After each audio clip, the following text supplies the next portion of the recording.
Hey, I'm Mitchell Gump. They told me I need to give a talk, and I do like to do a lot of talking, and some people said I should do the video because we got us a brand new video machine. But they told me it's okay if I wanted to go ahead and do it in black and white, because they was saying to me very colorful, so maybe my own self will just show up on this video in color, I hope. I wanted to just say hey to everybody.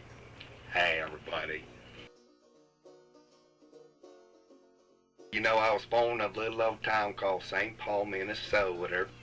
And when I was raised up there in St. Paul, I guess my mama used to tell me anyways, things didn't go always like they were supposed to up there in St. Paul. And when we came over here to Savannah, everybody just moved here. I thought, well, I guess I'll go ahead and be on my own. She used to say, you didn't always used to be as handsome as you are right now. And I used to say, what do you mean by that, Mom? You're losing your hair, Mitchell. And I used to say, I don't think so.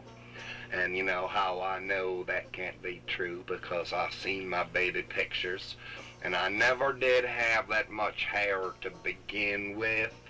I started out nearly bald as a basketball when I was born, and I seen them pictures, so I know I'm not hardly no more bald than I was back then, so I know I can't be losing my hair. My mama also says maybe my hair's kind of turning a little bit gray, but I don't think so. And you know what else my mama used to say?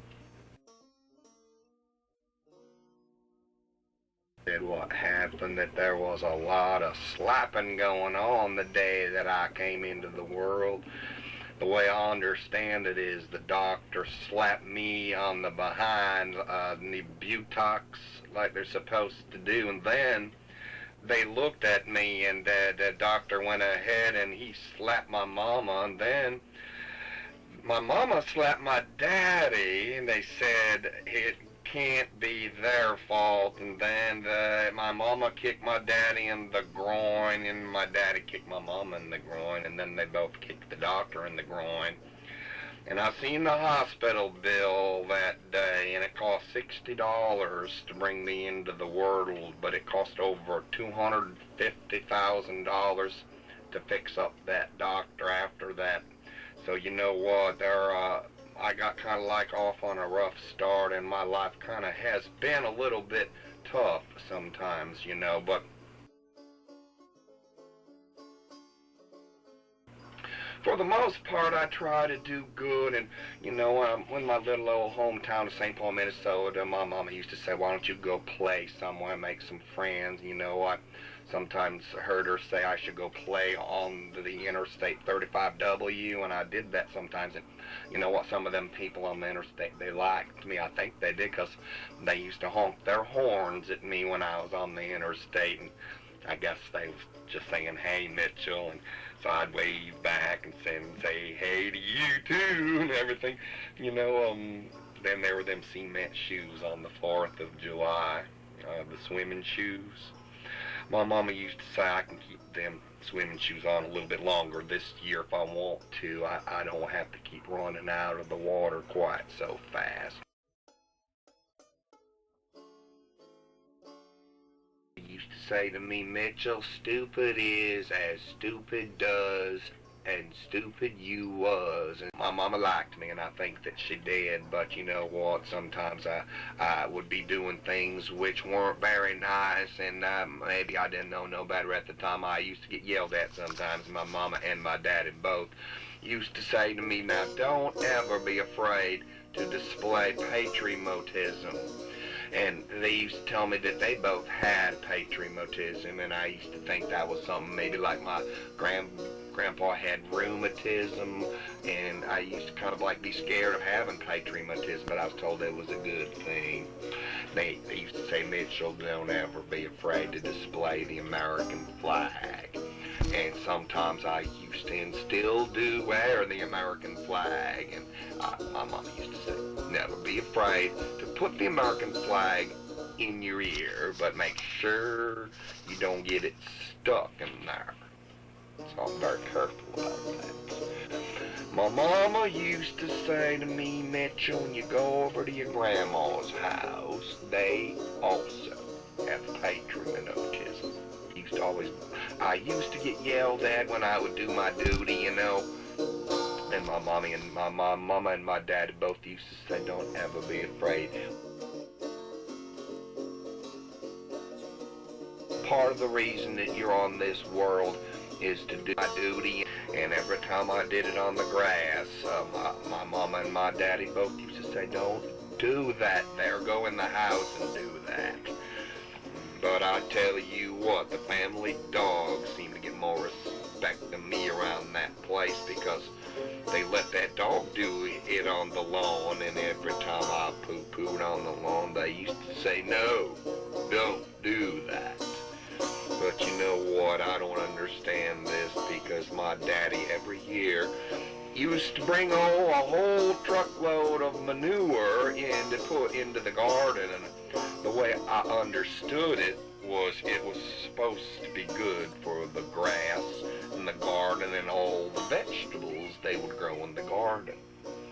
Now, personally, that doesn't make a bit of sense to me, and I used to always wonder why my daddy would bring in that rotomotilter and till up that old cow manure into that dirt, and it kind of made a smell sometimes, but yet they wouldn't let me do my thing in the grass.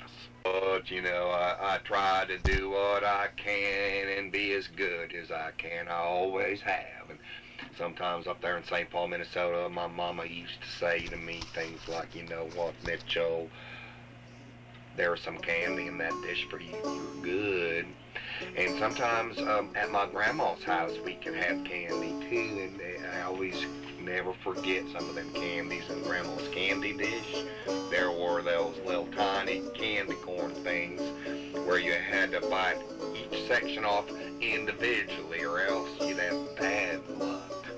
And we used to play a little game with them candy corns. We'd put one of them in each of our nostrils, and then a little bit later on, we showed this candy that just came from nowheres, and everybody be a little bit surprised we still had some of those candy corns on us to eat a little bit later. And then there were them plastic peanuts, I call them, not anything like the modern day plastic packing peanuts, but more like artificially looking mold-made peanuts that kind of like just tasted and looked just like styrofoam. And I was told at a later time they used that exact same material in the space program on the space shuttle to absorb the impact when the space shuttle comes in for a land and after being out there. Sorry about that. There were some other really good candies that we used to have when we were younger kids. There was those little Hershey's Kisses, and that's something else that I used to wonder about, because to me they didn't look nothing like no kiss. To me, they look a little more like a fart gone wrong. So we used to enjoy eating those things. They used to say only two. And then, of course, when nobody was looking, there would be a couple of more going into the pockets. And they used to fit really nice right inside the ears, because they were shaped just like that earwax that comes out of your ear if you haven't had a good washing in a long, long time. But we won't get into that. But my mama used to always give me some pretty good advice, and she used to say, don't, Mitchell, ever point your finger at people. You point your finger at somebody, you're going to know for sure there's going to be 3 more fingers pointing right back at you. But she used to say, Mitchell, whatever you do, don't use up this finger right here, the middle finger. She used to say that's your very most important finger, because you're going to need that in later life.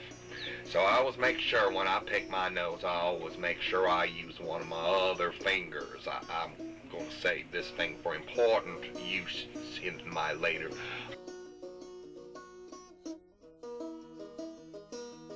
Mom mama, and she used to say if money grew on trees, we'd have to use fruit for currency. And you know what, I often wonder about that. What kind of fruit would make the best kind of medium of exchange, especially if you're going to use it for foreign currency and things like that? But I was told the kumquat has a very high shelf life. These are like little bitty oranges, only smaller. The kumquats are little tiny things, and you can use them probably just about as easy as you can any other kind of fruit for currency. What they say, the shape of the state of Georgia looks just exactly like the shape of my belly when I stand to the side view. People say that is exactly. I edited that. I'm trying to do this video right, and my daddy used to say some very, very smart remarks. It's easier to do it the easy way. Something else my daddy used to say, if you do it right the first time, you don't have to redo it. It's always better to do things right the first time, and whenever I watch a video, I always make sure I rewind it at the beginning to make sure it's rewinded, that I don't have to do it after I watch it. Take it back. We sometimes get videos at Blockbuster, and I always make sure I rewind those videos before we even watch them. And something else I always wondered about is some of those words that people use for things. You know, if you have to redo something, it means that you didn't do it right in the first place. And if somebody has to get reelected, I guess that means they just didn't get elected right in the first place to begin with. My daddy used to say some pretty good words that were very descriptive. Poppycock, and I never did figure out exactly what brought on the use of that word poppycock, nor did I fully understand the meaning of it. I don't want to mislead anybody. My daddy always used to say, and my mama too, always tell the truth, be honest. So most of the things I'm telling you about my family and everything is probably a little bit exaggerated, because we had a very smart family, and that was for sure, and I think a lot of their potential went completely unnoticed. My grandpa, in fact, was an inventor, and he invented a couple of interesting things. From what I understand, my grandfather was the one what invented the magical fish net, so that when you catch a fish, it automatically opens up, and then you can scoop up the fish and get it on into your boat. And we did a lot of fishing when I was a younger child. Our whole family used to like to camp out and to go hunting and fishing. My grandfather was, according to what I was told, the one who designed and invented a corn cob device to clean yourself. The old corn cob I used to see sitting in their bathroom, next to the tub in St. Paul, Minnesota, at Grandma's bathroom. Our family changed their name. Now, when we all moved down here to Savannah, they changed our name from Gump to Mayor, and I guess it was my family's claim to royalty. Closest that we dared to go was Mayor. And they said that somebody in our family invented Lake Mayor, and I feel like it was probably me, because I know my daddy used to always say before we'd go on a trip, make sure, Mitchell, you go before we get in the car, because it's going to be a long time before you're going to be able to go to the bathroom. So we stopped off at the park on the way, and I'm the kind of a person, being trained in the woods to hunt and camp out and everything, I can probably go just about anywheres. So I thought I'll go ahead and do it now while we're here, and I started to go, and I just kept going and going and going, because I knew I wasn't going to get a chance to do it for a very long, long time. And before you know it, there was a big old lake there, and it's been there ever since, and they call it Lake Mayor, named after somebody in our family, and I don't know if it was me getting credit for that or not. And sometimes when we would do those traveling trips, we used to have a little bit of fun in the back seat, pestering my mama and my daddy. We used to always ask them, are we there yet? And of course we full well knew most of the time that we were nowhere near where we were going. And they used to get all aggravated, and my daddy's hair on the back of his neck used to stand straight up, just like a cat when he's about to pounce on the prey. And my daddy used to say things like, "Don't make me stop this car." And as a matter of fact, when Daddy would stop that car, it made us all of a sudden into little bitty angels in that back seat. We knew when my daddy put those brakes on and started to slow down, it was time to straighten up. When in the country up there in Minnesota, we used to go all the way up to a little old town called Waldiner, because that's where my grandpa and my grandma lived.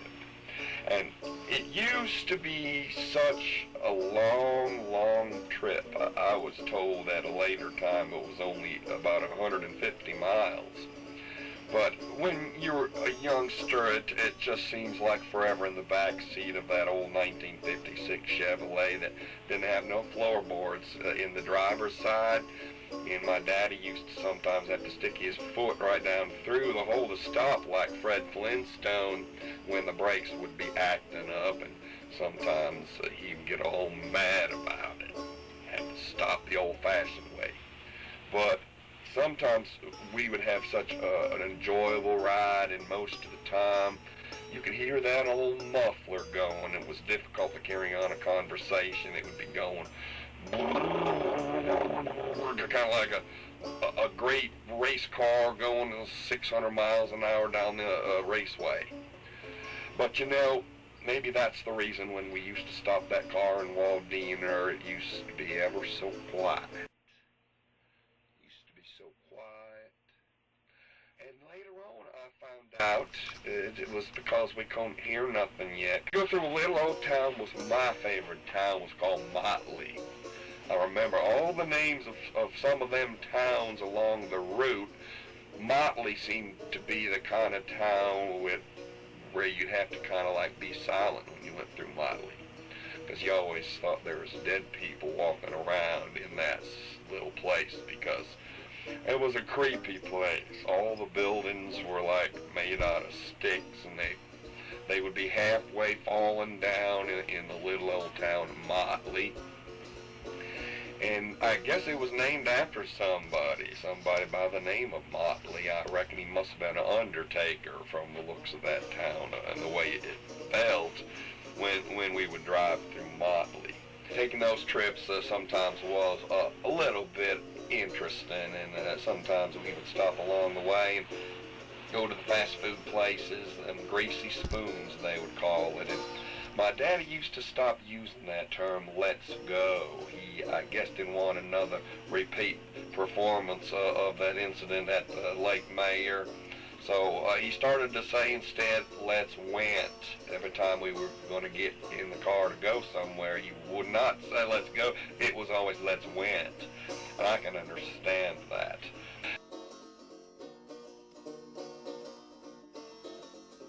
We used to be very interested in all different types of sports. One thing I was always interested in was playing hockey, because we did have our local ice rink, and in the wintertime the ice would get very cold and very hard, and we could skate on that ice rink with our skates on. And I was not very good at playing hockey, but I do know this: whenever I played on that hockey rink, they always used to say the ice was always a little bit cleaner after I played. And one time I dropped my gum, I remember this, it fell out of my mouth, and I learned a very important lesson about ice and how cold it is, because I had my hockey gloves on my hands and I didn't want to take them off, so I used my mouth to pick up that gum. But I'll tell you what, I got my lips both and my tongue, all three things stuck to that ice. And it took those emergency rescue workers over an hour to get me to where I could stand back up again off of that ice, because strange phenomena takes place when you put your warm lips on a cold slab of ice. So I learned not to lick that ice no more. There were other sports I enjoyed playing, and I was never that good at playing basketball because I wasn't really clear about the whole objective. I later learned that the idea was just like in soccer, to get the ball into the net.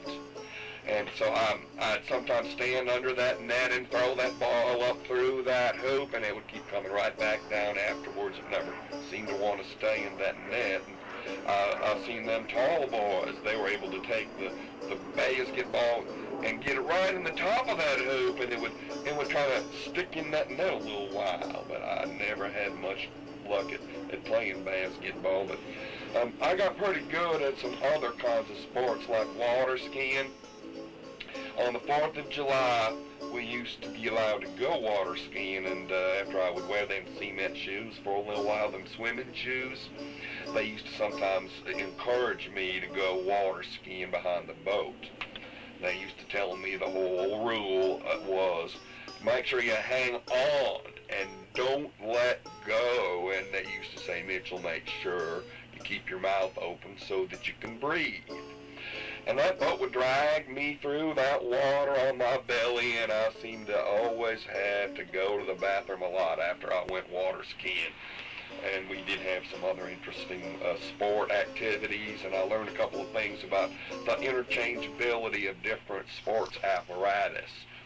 For example, you can use a croquet mallet to play golf, but you cannot use a golf club to play croquet.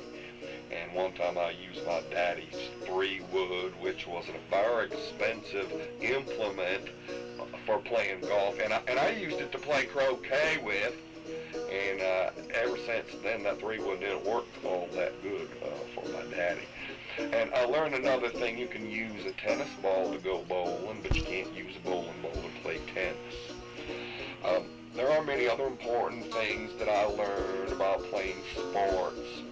There are rules in baseball, and I still to this day don't understand some of the rules in baseball. That little grade school team that I played on, sometimes they were a little wary about letting me actually go to bat. And one time they let me hold that bat, and the pitcher threw the ball to me, and it was no small hit. It practically out of sight.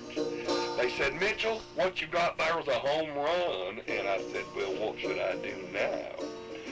And they said, run, Mitchell, run. And so I started to run, and I said, where should I run? And they said, you've got to run all the way around and then run home. And so I ran around first base and second base and third base, and then I ran all the way back home where my mama was there in the kitchen working, and I said, Mama, I can't talk right now, I've got to go. We're playing baseball right now.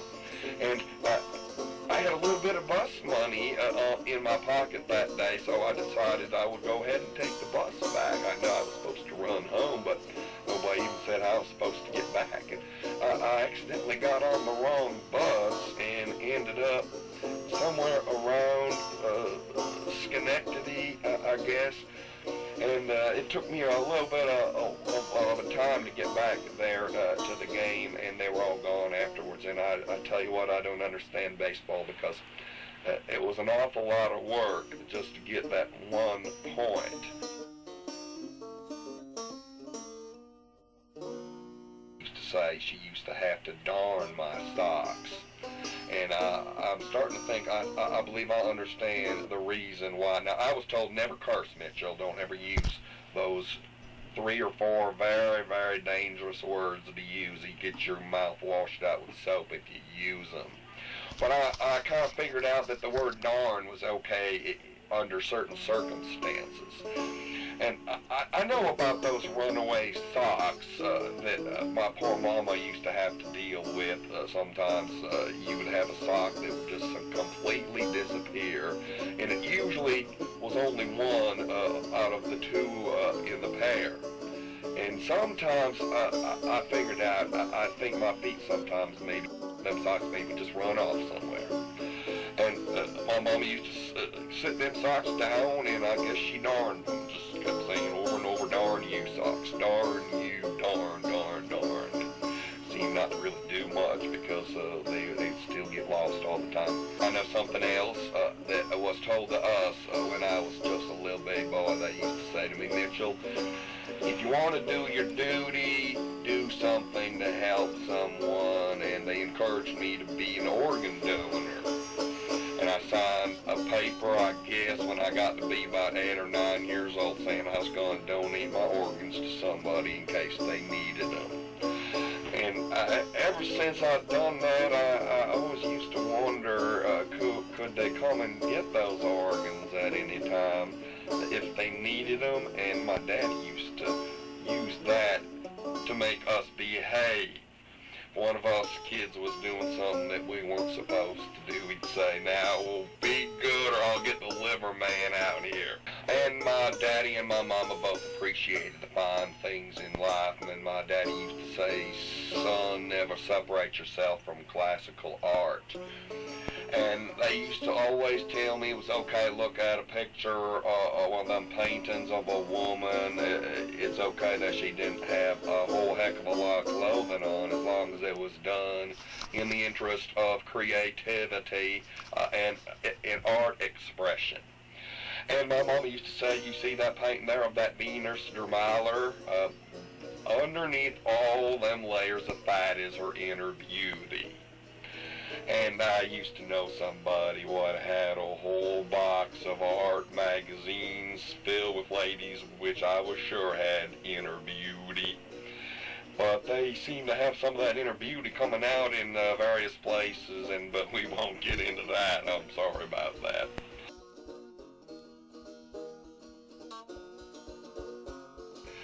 And some of them expressions they used to say to us, I wanted to go ahead and talk a little bit about. Sometimes these expressions didn't make a heck of a lot of sense. My daddy used to say things like, make sure you keep your nose clean.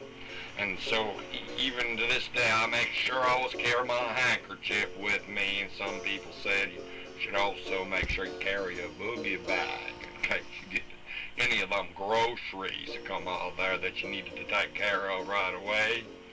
But I found out a little something about groceries. Sometimes when you go buying those groceries that you don't want to bring up to that front counter, some of those things that confuse those cashiers up there in St. Paul and down here in Savannah especially, if you don't buy the produce, which is completely accepted, ordinary produce, you can find yourself in that troublesome category where they call on the intercom for the manager and they say, manager on aisle whatever, and sometimes I buy that troublesome produce when I go to the grocery store these days. I like to buy things people never heard of before, but I know a lot about some of that produce, especially now since I got myself a MVP card from our local Food Lion supermarket.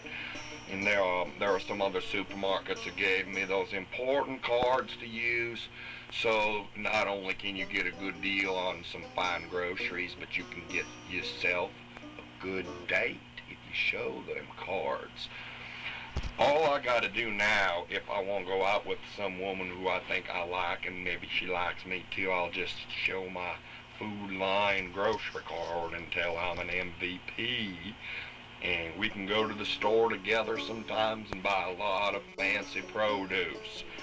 And I always make sure I buy things when I'm with a lady, things you can identify right away. I don't want to get in that line where they have to call the store manager. But my mama used to tell me a very important fact, and I believe this is true from experience. If you go to the longest grocery line, it's going to be the one that takes the least amount of time. And if you go to the shortest grocery line, there's always going to be somebody ahead of you buying one of those troublesome items. And that was said to me, some of that blamed on a man named Mr. Murphy. According to what my daddy says, there's a law called Murphy's Law that if anything can go wrong, it's going to. And if anything is going to get in your way, it's going to be when you're mostly in a hurry and things like that. My daddy says that applies especially when you're doing some driving somewhere. If you're in a hurry, you're going to hit the red lights every time. And driving was something I used to be pretty good at. My daddy used to say all the such things like, you're going to drive me into an early grave. And I used to sometimes worry about my daddy going on an early grave because I used to sometimes say to him, I'm not driving you nowheres like that, Daddy, but if I had to, I'll make sure I drive with the parking brake on so it will take a little bit longer anyways, and we might not be so early. I don't know why it is, but whenever you die at a young age, they call you after you're dead, they say you're late. They call you the late Mr. So-and-so. It seems to me you're a little bit early if you die at a young age. And some of these things in the world just don't make a heck of a lot of sense to me. But speaking of that produce, sometimes my daddy would talk a little bit about produce and different kinds of foods, and he used to say things like, I don't think I like them raspberries. And that just meant, I guess, that things weren't going according to the way he thought they should have gone. Maybe Mr. Murphy was a little bit involved in some of those circumstances.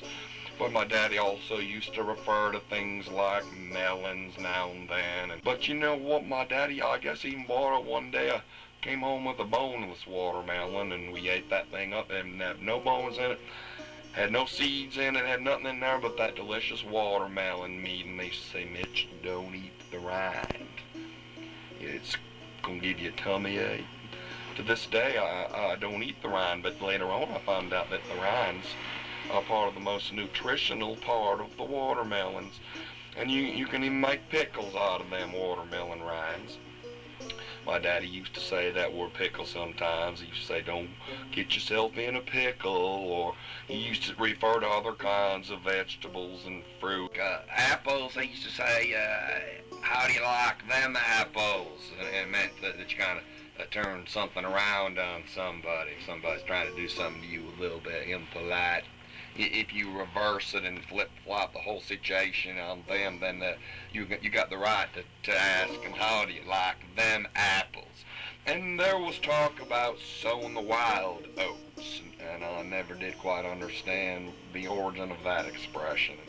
There were other kinds of fruit mentioned, sour grapes. If you give somebody them sour grapes, that just means you're a little bit grouchy. You got a lot of things to complain about. And I always try not to complain. I usually just tell one of them little white lies, and I say I'm doing fine. And even though you really don't have a right to complain sometimes people still do. They whine about this and that, and every little thing goes wrong, and I don't want to be a whiner. My mom and daddy both used to say, don't be a whiner, don't lollygag, don't be a pussyfooter, don't do any of those things whereby people are going to say you got the sour grapes. Then my daddy used to also say, you know what, Mitchell, life ain't no bowl of cherry. You know what, I don't think I like thinking about life in the way of a bowl of cherries anyhow, because they've got them pits inside there, and I never could chew those pits very well. Half the time, them pits ended up coming back out again at a later time, but we won't get into that. Expressions relating to foods, hot potato. If you're throwing a hot potato at somebody, it means that you're giving them the blame for something, and a lot of times they toss that hot potato on to somebody else, and that was like passing the buck. The hot potato would sometimes go in our family from one person to the next and to the next, and sometimes for some reason it always ended up coming right back to me, where I'd end up holding that hot potato, and sometimes I'd catch the blame for something. And I remember my daddy told me about this incident one time. Somebody was painting on the wall in our very expensive house there.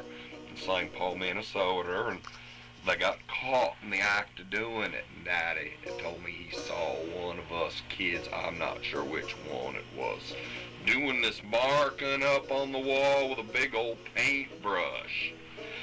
And so-and-so child was told, stop that right now. And sure enough, the other one of us picked up that brush, that same old brush, took up that job of painting on that wall.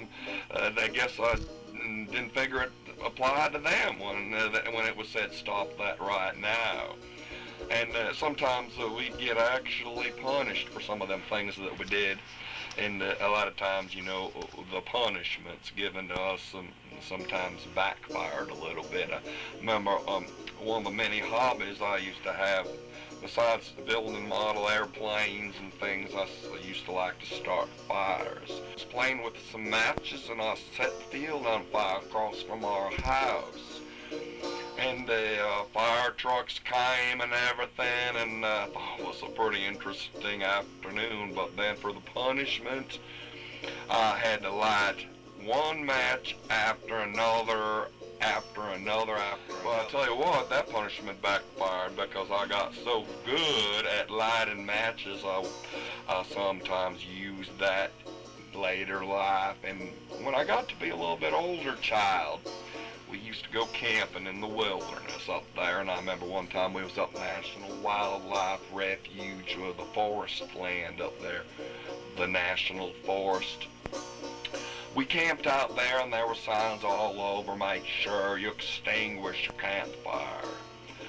So we went ahead and started us a fire, and we kind of, after we left there, since we had 3 or 4 fires going, we left, I believe, one of them fires going, and I guess nothing was really our fault about that, because the sign said you're only supposed to extinguish your fire.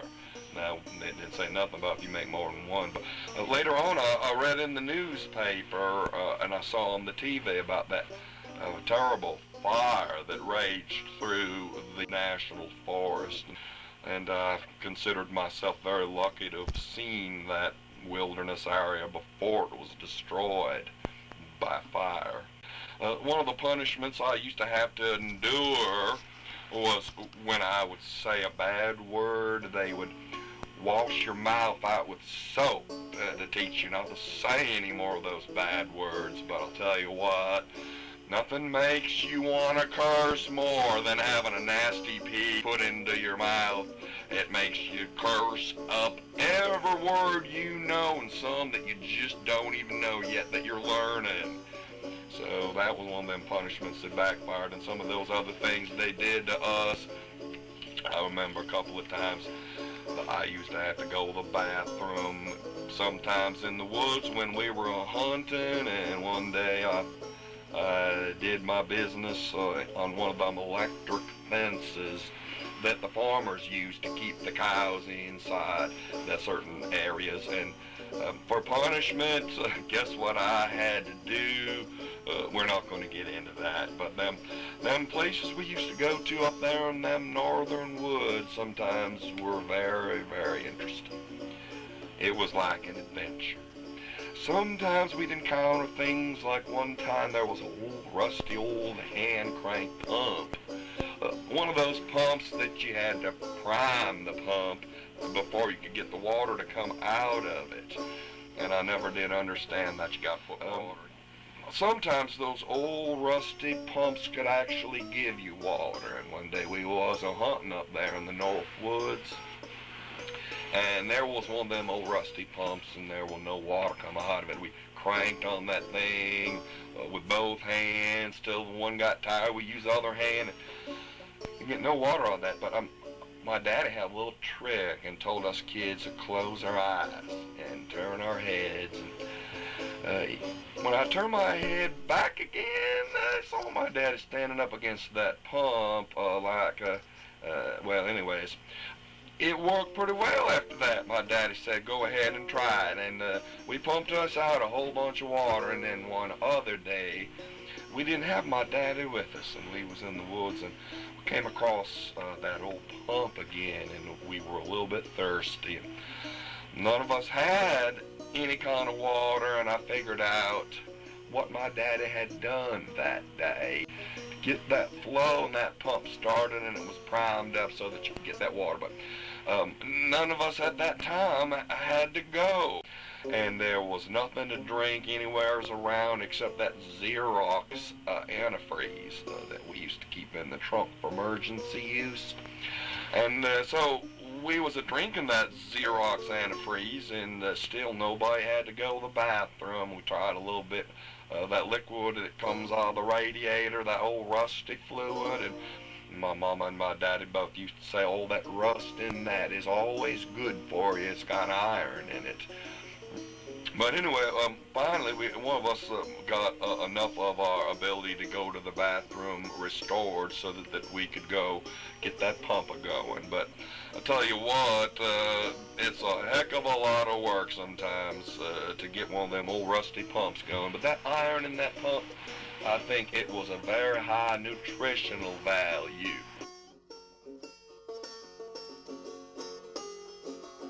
My daddy used to say, don't ever put anything into your mouth that you don't want to eat.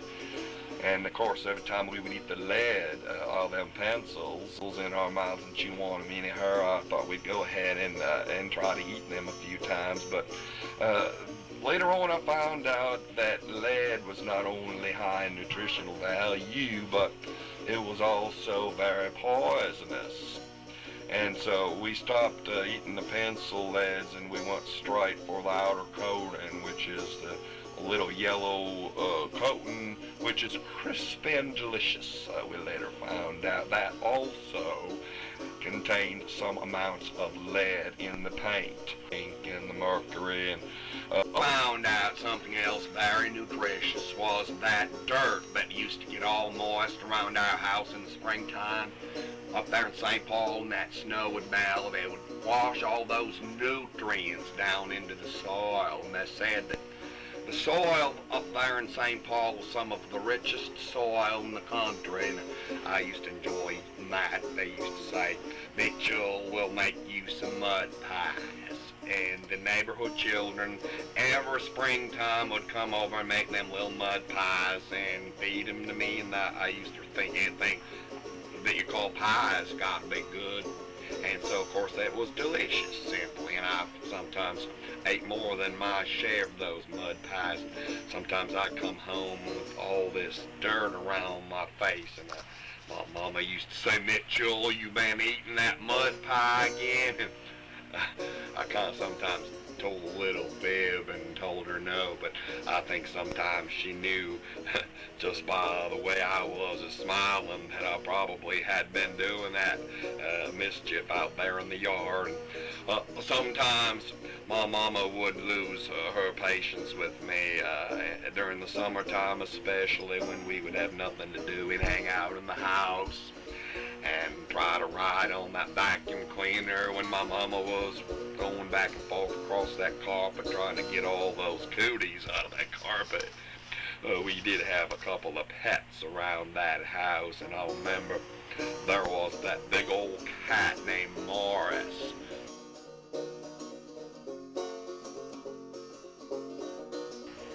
Morris was a brave creature. He used to rip the heads off live mice and bring them on into the house just like he was proud of it. Also, he would entertain us for hours doing things that only a cat can do. Sometimes we'd have a little bit of fun with old Morris when we'd climb those big old trees in the yard. We had some fruit trees, and we used to get up real high in the tree and drop them acorns right on Morris in the middle of the eyeballs.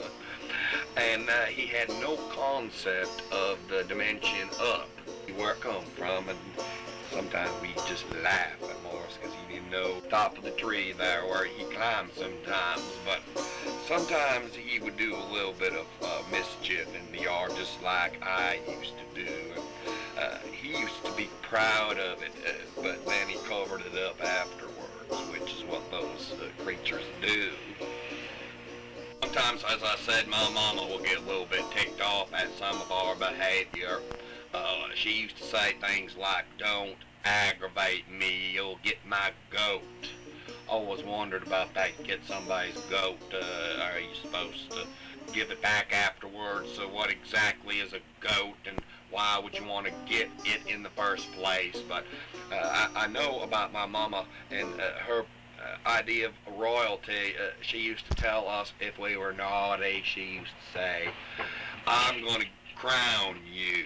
And we used to think that was something very regal, that she was going to get a nice crown with jewels all the way along, give us a little hat to wear in royal splendor. But I found out when she crowned you, it was usually something that was not very pleasant.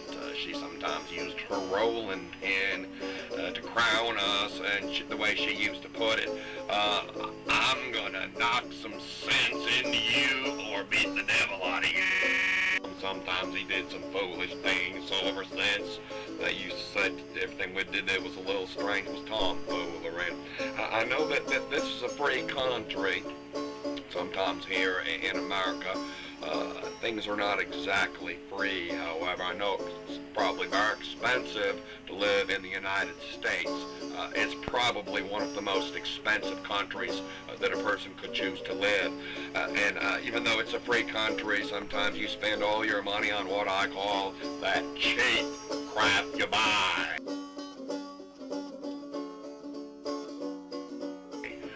It's these things that you get home after you buy them in the local store that they just, first of all, you can't get them out of the package.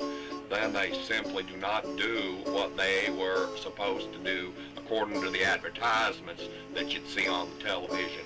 And some of the times it would make everybody in the family mad when you'd get a nice thing, unwrap and find out, first of all, that didn't have no batteries. Now you look at the little notice that they put inside, it says batteries are not included. You know, some of these things that broke right away ended up being sold in the local garage sales in the neighborhood.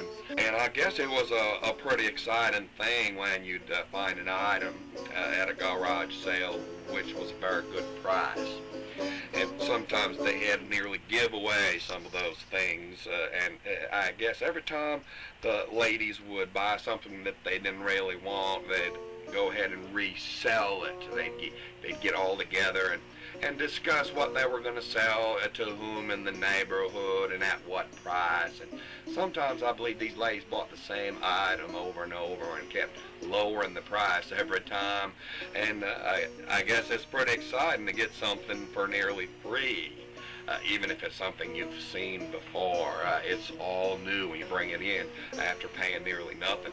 And sometimes those things would show up in museums. I know one time there was an object found which was supposed to have intrinsic value. It was purchased by somebody in our family for 25 cents, and it was a little tiny brown looking thing about the size of a Brussels sprout. They thought it was perhaps one of them shrunken heads from New Guinea, and it was given to the local museum who kept it for a few years, and later on they found out by doing some research that it was a cabbage. But we had some fun laughing about that. But I remember back then in those days, you used to be able to buy things with them little coins, you know, like the quarters, nickels, and dimes. You used to be able to buy things of value. Nowadays, when I find a quarter on the ground, sometimes I don't even pick it. Going to Cologne's grocery, sometimes my mama would send us to the store with a little bitty note saying it was okay for us kids to buy cigarettes.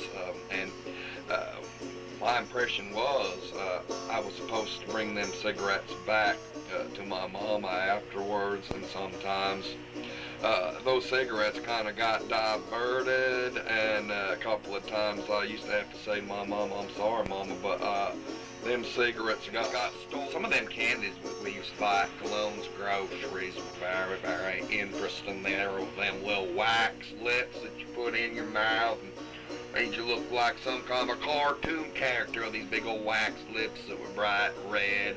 We weren't supposed to swallow them wax lips, but sometimes they just tasted so good. It was even more chewy than them grape balls we used to buy there. We used to have to decide which candies to select.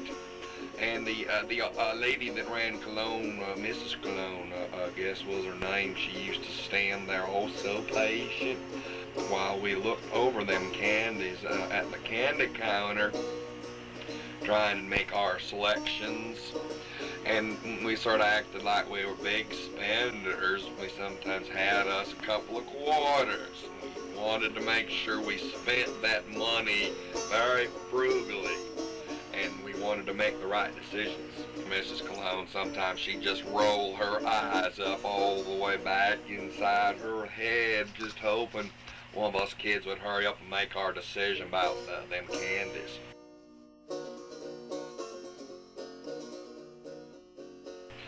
We used to do some of them hunting trips, and I remember my uncle had a big old dog that went by the name of Ben. And that dog was a pretty good hunting dog. He used to be able to scare up all kinds of creatures in the woods.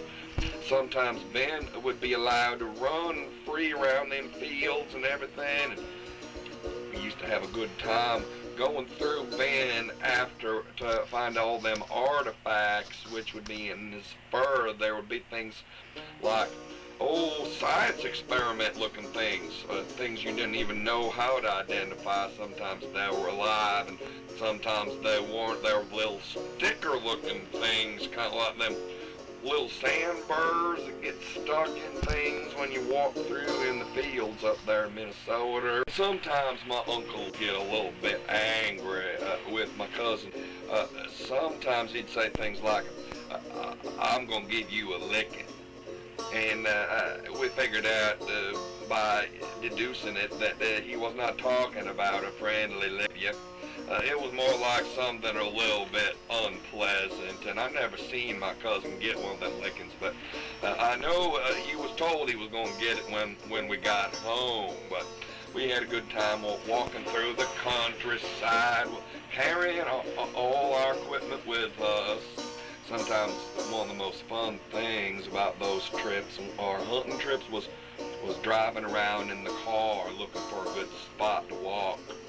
And when you have those bologna sandwiches with you and that nice hot cup of coffee and that thermos mug, you just really didn't want to get out and walk very much, and it'd be cold outside. And I remember sometime we used to go hunting ducks, get up real early before the sun even come up, and my daddy used to say, maybe Mitchell, this year you're going to have your own duck boat. And they used to say to me things like, Mitchell, I want to get you set up real early, and we're going to get you where I can see you. And one thing I was told about duck hunting is you have to hold real still when you're sitting there in the duck boat. My daddy used to let me wear that little duck suit, and he used to say, Mitchell, if you look like a duck and quack like a duck, you're a duck. And so I'd sit there and learn how to make that quacking noise like a duck. You kind of learn how to use your hands like this.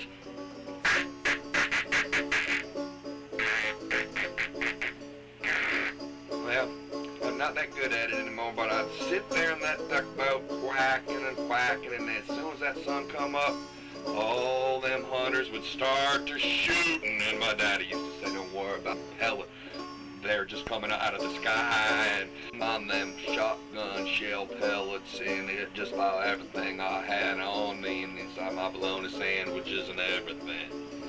But I remember one time we were hunting them pheasants up there in the cornfields in one of them little Minnesota counties up there, where you used to have to ask the farmer for permission to hunt in the cornfields. And we were told that them foxes up there were not a good thing. If you ever see a fox, go ahead and shoot it, because they're the ones that are eating up all them pheasants. And one time my grandfather shot him a big old fox he seen running from one corn row to the next, and he decided he was going to keep that fox and we was going to take it home, maybe have it stuffed. And so we put that fox inside the car, and we started to notice after a little while driving, and that car kind of smelled a little bit in there. And we thought maybe that fox was a little bit stinky somehow, so we stopped the car and put him on into the trunk, and for some reason the smell got worse and worse and worse, and finally my daddy and my grandpa and my uncle, they all said, we gotta get rid of that fox. It stinks. And so they stopped that car, threw that fox just off the side of the road, just he turned into roadkill. But I tell you what, I never did tell anybody, but I kind of was the one what made that smell that afternoon. But I don't say nothing because I don't want them to know.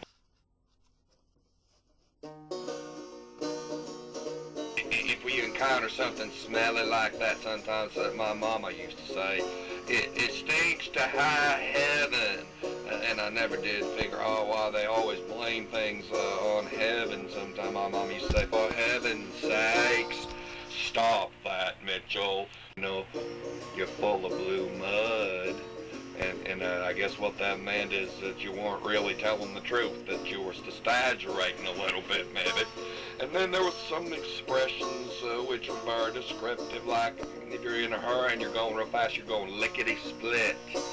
Or if you're going real slow, then what you're doing is you're dawdling or lollygagging or pussyfooting. And other expressions, sharp as a tack, dumber than a doornail, get the lead out, and for me that had special meaning sometimes. Dad, Gump, Mitchell, stop doing that, you've been told.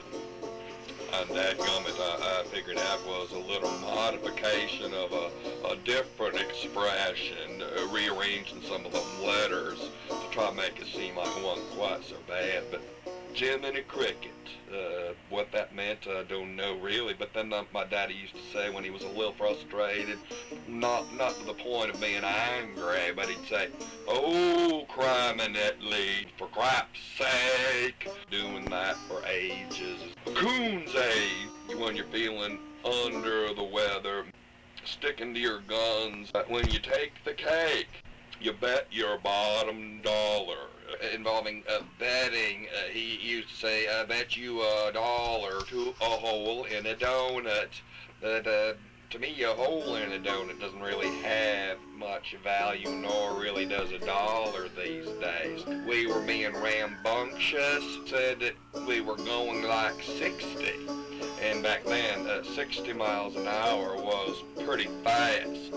And when my daddy used to be flabbergasted, I guess that meant he was amazed. And if you're flabbergasted, you sometimes can say stuff like, by golly, or heavens to Betsy, and part of that modified was heavens to Murgatroyd.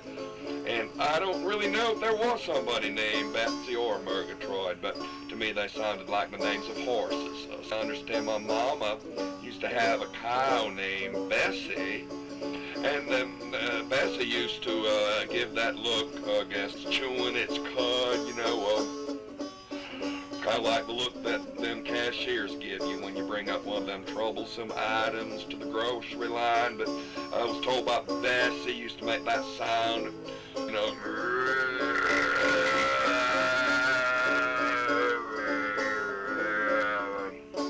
and I guess that was a form of bovine expression, which meant feed me, and shut that door. Were you born in a barn?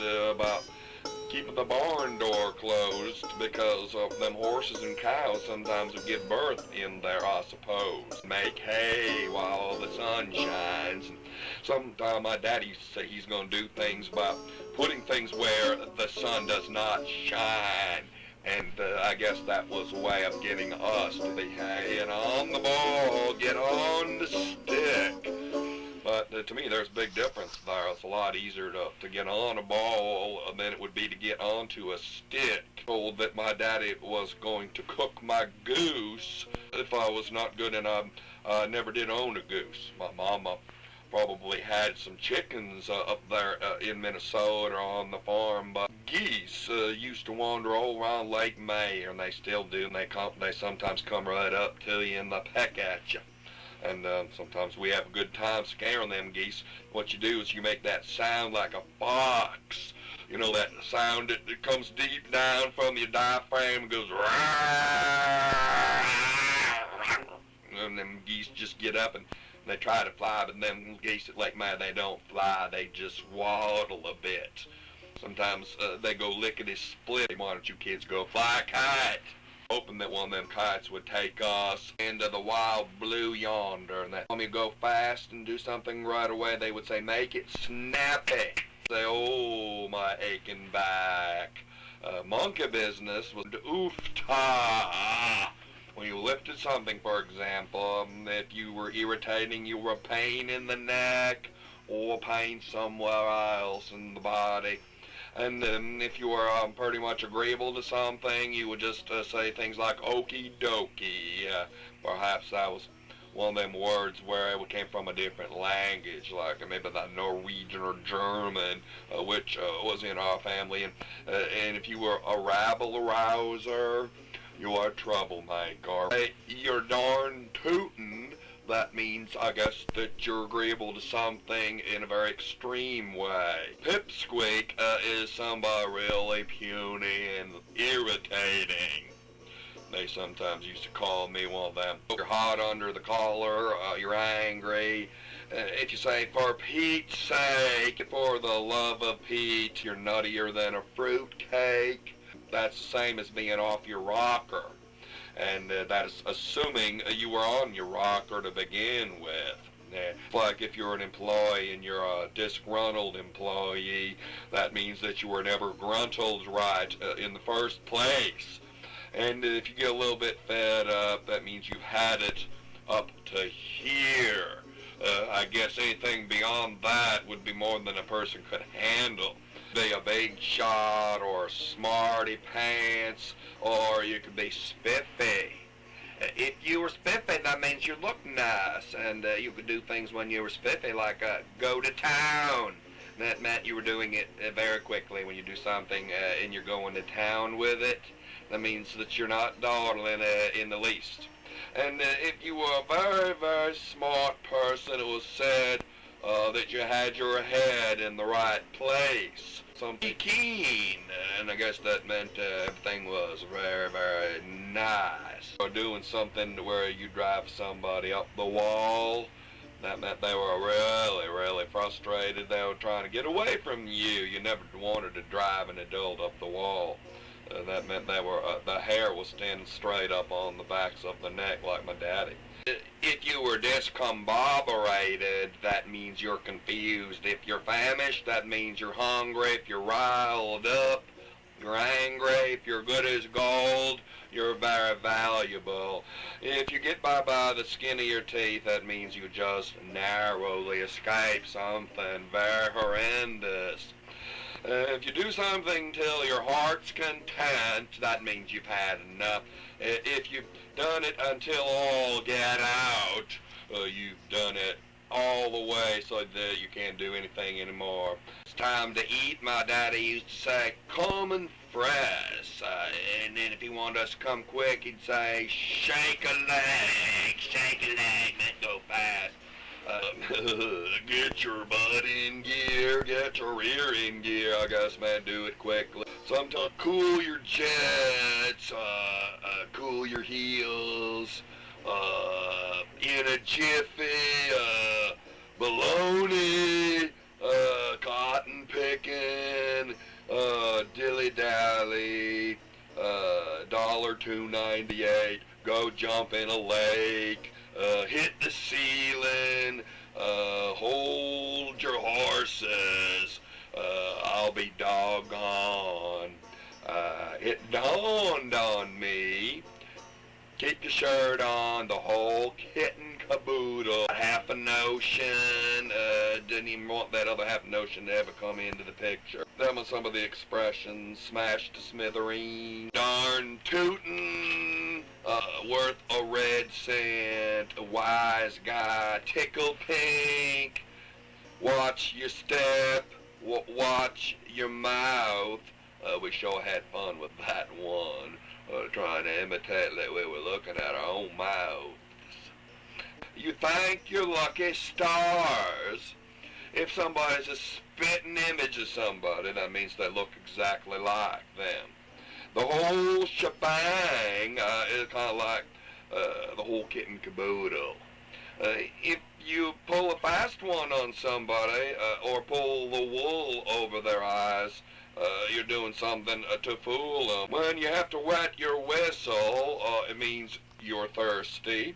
Scare the dickens out of sneaking suspicion, screaming weenie, son of a gun, simmer down. Smidgen, a very, very small quantity of something is a smidgen, a little bit like an iota, or an inkling, or a hint of something. Latest scoop, a month of Sundays. It was never determined how long that really is. Nitpicking means you're being very particular. If you're frustrated, again, you will blame it on your brother. You'll say, oh, brother. You might get your mama involved, too. You might say, Lord and mama. The family dog involved in it and say, oh, doggone, or hot dog, or dog eat dog, or doggy. Honest to goodness, it's high time. That's the way the cookie crumbles. That's the way the ball bounces. Never be forgotten.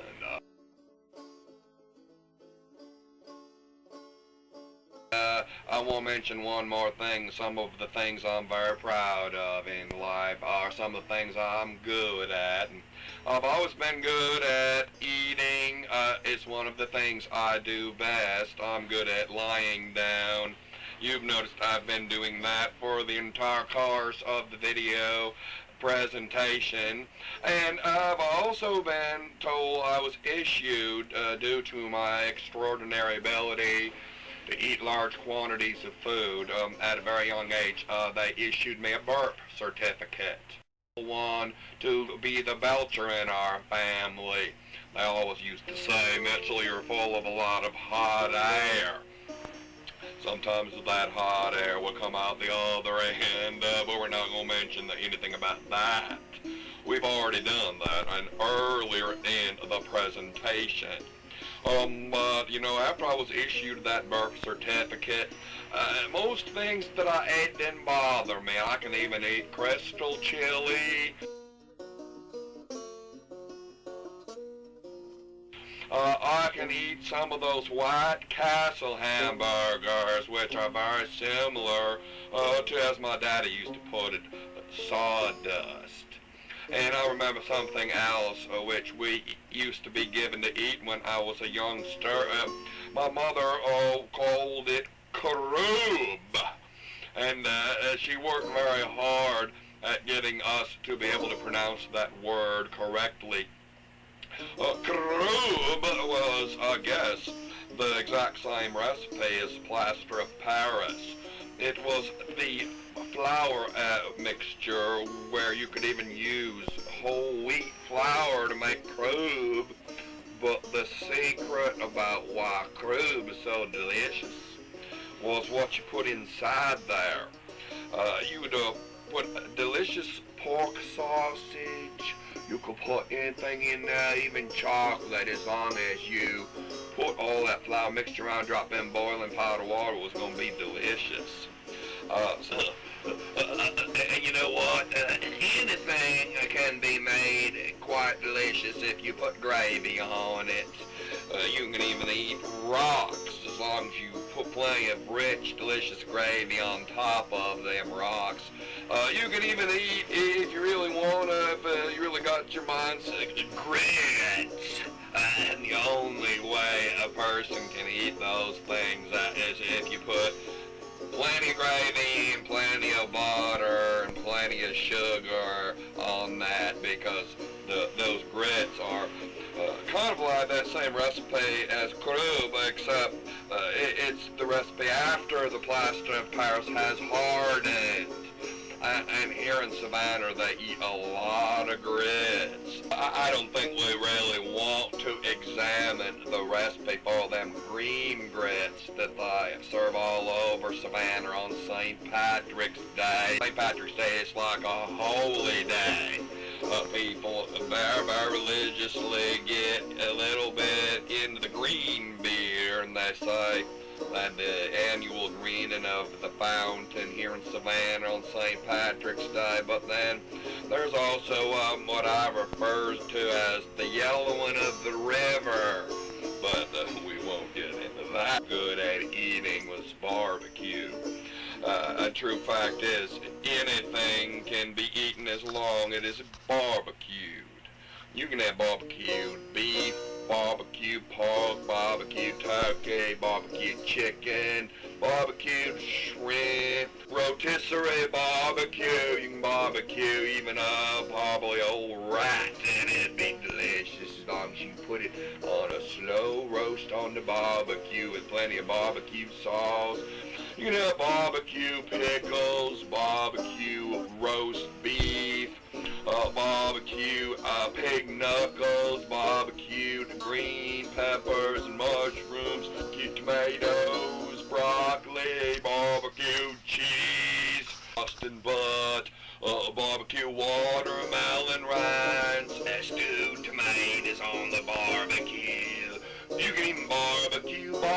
If you got a big old piece of meat that's already been cooked on the grill, you can go ahead and put a little bit of barbecue sauce on there. And you know what else I've learned?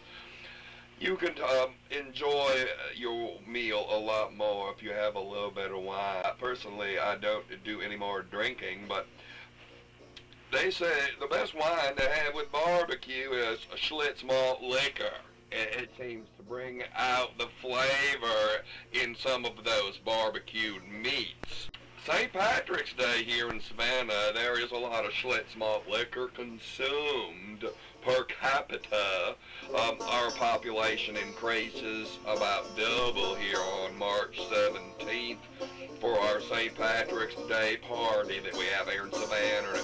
Sort of even outdoes the Oktoberfest celebration that I used to experience up there in St. Paul, La Crosse, Wisconsin. We once went there for the La Crosse Oktoberfest celebration. And them German folk, they like to drink their beer and have their bratwurst with sauerkraut. But personally speaking, not much prefer the Savannah Fair, or what we have here on St. Patrick's Day. You serve up barbecue more than anything else. You can make green barbecue, but we're not going to get into how that is done. My mama was very smart. My mama and my daddy both. They took good care of me. They raised me in spite of the fact I was a little bit difficult at times. Stupid is as stupid does, and stupid you was is probably true when I look back at some of those things that I used to do and things that used to happen to us.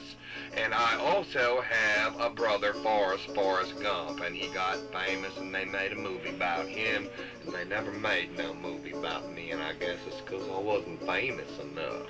I'm going to tell everybody thank you for watching this video. If you really want, got a lot more to say, just watch for part 2 coming out maybe at the end of the year. Goodbye. Everybody say, hey!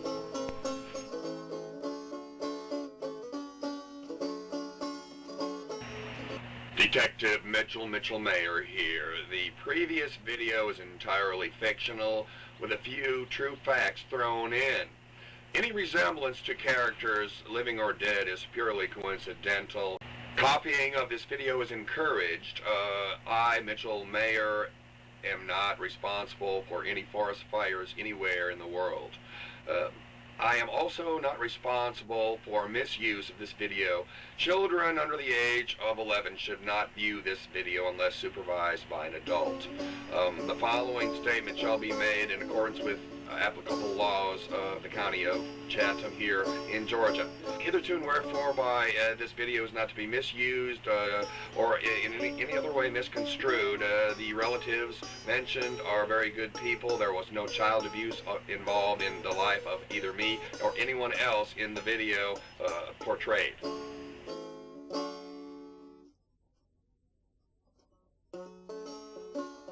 Ooh, doggy! Oh, that mama. Say, oh.